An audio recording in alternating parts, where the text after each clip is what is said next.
ichki bozorda joyimni o'zim sotib Ichki bozorda xalqi shu, bizni xalqimiz xom mahsulot yeydimi? Voy, ahvol, mana ahvol. Mana. Otim. Mana. Chaldi, xom. Mana xom gilos qarang mana. Mana qarang. Mana qarang, xom bo'lyapti.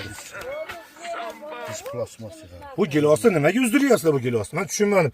Ertaga boradi bu yashigi bilan yemaydi u Rossiyaning xalqi ham. Buni ochib yeydi buni. Mana. Qo'sha mana tiqilib yotibdi yana. Shunchaga befoyda. Mana suvga chiqib yotibdi. Orqasidan qoqib mana xomga suv ichib ketgan, bo'shashib. Orqasida ertadan odam yashi 100% bo'lmaydi, ikkinchi maydan. To millat sha'nini bulg'ayapsizlar mana shunaqa qilib. Xom gilos o'qiladi tagiga. Badek qizlarni ham tushirdi. Shu uzmaylar bu xil, mana qarang. Bog'ni tutmay aka uriladi. Aka ko'rib olaman, haqqim bor meni ko'rishga, aka. To'g'ri tushuning, mana ezilib yotibdi mana. Haqqingiz yo'q aka. Nimaga haqqim? Nimaga siz O'zbekistonda? Dehqonchilik kelib tutishi haqqingiz bormi? Bor haqqim. Siz mana shu o'qlash haqqingiz bormi sizda? Ikki olib borib olsan aka. Yo'q, siz o'qlash haqqingiz bormi? Ha, o'zim ichki bozorda joyim bor. Ichki bozor ham o'zimizning xalqimiz xom narsa yeydi. Sotib olaman, puliga yarasha. Sotib olasizlar bas, o'zimizning xalqimizga ravo ko'ryapsizmi shuni? Aka, bu yomon narsa. Nimasi yomon? Xomu. O'lib ketganmi? Xom gilos bu.